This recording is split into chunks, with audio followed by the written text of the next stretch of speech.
Good morning students.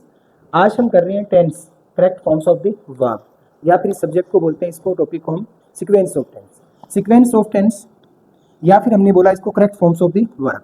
ये topic एक ही है हमारा। इस टॉपिक में हमारे लोगों के फोबिया रहता है, कुछ बच्चों के, कि टेंस है क्या और क्वेश्चन किस टाइप के आएंगे। तो हमें इतना ध्यान रखना है कि टेंस है क्या और टाइप क्या है। इसमें प्रेजेंट और पास्ट दो का सेंस हमें रखना पड़ता है। प्रेजेंट जो हमारा चल रहा है और पास्ट जो हो चुका है, दोनों का हमें सीक्वेंस बताना है। और फ्यूचर क्या है हमारा, फ्यूचर टेंस नहीं है, फ्यूचर हमारा ओनली टाइम को सिंबलाइज करता है। तो ये हमारा क्या है, ध्यान रखना, फ्यूचर टाइम है, न कि टेंस है। और मैंने बोला प्रेजेंट और पास्ट, ये दोनों ही हमारे टेंस को सिंबलाइज करते हैं। तो सबसे पहले हम पहला पार्ट करते हैं प्रेजेंट सिंपल, जिसमें से क्वेश्चन हमें मिलते हैं। मैंने बोला वो action first with S oblique ES. जब हमारा सब्जेक्ट सिंगुलर हो तो उसके साथ एस या उसकी वर्ब के साथ एस या ईएस का यूज करते हैं, ये ध्यान रखना है हमें। और मैंने जैसे हमारा जैसे बोला सब्जेक्ट प्लस वर्ब की first form S oblique ES. जब वर्ब की ending C H O X Z और एस एच सी हो रही है तो उसकी वर्ब के साथ क्या लगाना है, इस ईएस। और जब हमारा कब लगाना है, जब सब्जेक्ट हमारा क्या हो, सिंगुलर हो। जब हमारा सब्जेक्ट प्लूरल हो तो ओनली हम क्या करना है, एक्शन फर्स्ट का यूज करना है, इतना ध्यान रखना है। और हमें थोड़े बहुत कीवर्ड्स हम इसको रिवाइज कर लेंगे तो उसके बाद हमारा सेंटेंस क्या है, ऑटोमेटिकली कंफ्यूजन हमें नहीं रहेगा। जैसे मैंने बोला सब्जेक्ट अगर हमारा सिंगुलर हो, door of action, door of action अगर हमारा सिंगुलर है तो उसके वर्ब के साथ हमें क्या लगाना है, एस ओब्लिक ईएस। और डूर ऑफ एक्शन अगर प्लूरल है तो ओनली हमें क्या करना है, एक्शन फर्स्ट का यूज करना है। जैसे मैंने बोला जब वर्ब की एंडिंग या एक्शन की एंडिंग, किसी भी एक्शन और वर्ब की एंडिंग अगर हमारी एस एस सी एच हो रही है, जब सेंटेंस के अंदर, जिस सेंटेंस में लिखा हो always, always, daily, regularly, regularly, usually, always, daily, regularly, usually, sometimes, sometimes, हम action first S oblique ES का यूज करते हैं।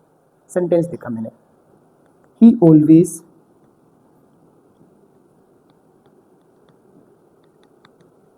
Pink colour shirt. एग्जाम में क्वेश्चन ऐसा आता है। और option wear, wore, wore, wears. There are 4 options in this sentence. Okay, first of all our subject is singular and then always, keywords हमें दिया है, कीवर्ड्स हमारे पास है तो हमने इसका यूज किया ऑलवेज, सब्जेक्ट सिंगुलर, वोर नहीं, वोर नहीं। तो हमारा ऑप्शन क्या होगा, सब्जेक्ट सिंगुलर है तो उसकी वर्ब के साथ एस या ईएस, और वर्ब की ending S S C H O X और जेड सी हो रही है तो हम उसके साथ ईएस लगाते हैं। अदरवाइज हम वर्ब की फर्स्ट फॉर्म लगाते हैं सब्जेक्ट प्लूरल हो। यहाँ हमारा सब्जेक्ट क्या है, सिंगुलर, तो उसके साथ हमने क्या लगाया, एस या ईएस। और वर्ब की ending S S C H O X से हो रही हो तो वहाँ हम क्या लगाएंगे, ईएस। ओके, नेक्स्ट मैंने लिखा जब सेंटेंस हमारा देयर और हेयर से स्टार्ट हो रहा हो, देयर और हेयर से स्टार्ट हो रहा तो वर्ब की फर्स्ट फॉर्म प्लस एस या ईएस हमें यूज करना है। जैसे मैंने बोला there bus in the street. Okay, go, goes, gone and went. Here और देयर हमारे इंट्रोडक्टरी वर्ड होते हैं, हमेशा ध्यान रखना है, इंट्रोडक्टरी वर्ड है ये हमारे। और सब्जेक्ट हमारा इसके अकॉर्डिंग, ए बस के अकॉर्डिंग हमारा देयर गोज, वर्ब की ending S H C H O X और जेड से हो तो उसके वर्ब के ईएस लगाते हैं। और अगर सब्जेक्ट क्या सिंगुलर हो, ये ध्यान रखना है हमें। और आफ्टर दैट हम क्या करेंगे, वर्ब की फर्स्ट फॉर्म एस या ईएस। सेंटेंस किससे स्टार्ट है, हेयर है, देयर से स्टार्ट हो रहा है, इतना ध्यान रखना है। नेक्स्ट मैंने लिखा part second. In this part, अगर हम इसमें थोड़ा सा और भी चेंजिंग करना चाहते हैं फर्स्ट पार्ट में तो ये भी तरीका हमारा यूज कर सकते हैं। जब कोई साइंटिफिक फैक्ट हो, साइंटिफिक फैक्ट हो, verb first S oblique ES. मैंने बोला water, water 800 degree Celsius, water 80 degree Celsius. Scientific fact हमेशा ही हमें याद रखना है वर्ब की फर्स्ट फॉर्म एस या ई एस, एक्शन के साथ।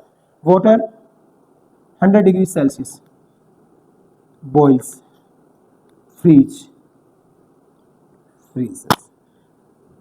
पानी हमेशा 100 डिग्री सेल्सियस पे बॉईल होता है, साइंटिफिक फैक्ट है। तो हमें क्या करना है, बॉइल्स। और लिक्विड चीज़ अपने सेंस अगर देखें तो लिक्विड चीज़ हमेशा ही सारी सिंगुलरिटी का सेंस देती है। और वाटर फ्रीजर्स, सब्जेक्ट हमारा सिंगुलर, तो हमें 0 डिग्री सेल्सियस, ये ध्यान रखना है। फिर एक नेक्स्ट पार्ट और देखते हैं। अगर कोई क्रिकेट कमेंट्री हो रही हो, क्रिकेट कमेंट्री है, वह फर्स्ट S/E/S का हम यूज़ करते हैं क्रिकेट कमेंट्री में। जैसे सेंटेंस में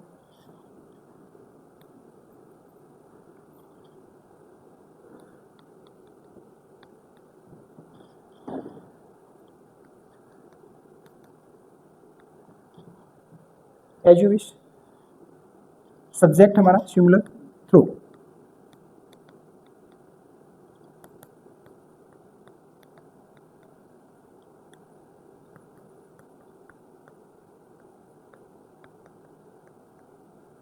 Here are remaining part, there are 4 options we have given already.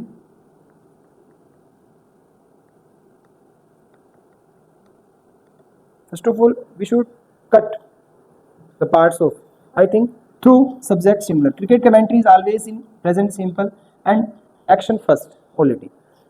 Throws and touches. अगर आपको कंफ्यूजन कहीं लग रहा है तो आप एंड की पावर सेम भी कर सकते हो। एंड से पहले अगर प्रेजेंट मिल रहा है हमें तो उसके जस्ट बाद ही हम क्या कर सकते हैं, प्रेजेंट का यूज कर सकते हैं। और एंड से पहले अगर हमें पास्ट है तो पास्ट का भी हम यूज कर सकते हैं, doesn't matter. And then Sandeep throws the yorker ball and after that and touches तकी, तो ये ध्यान रखना है हमें। एंड देन कोई कोटेशन हो, action first, S/E/S we use now. William Shakespeare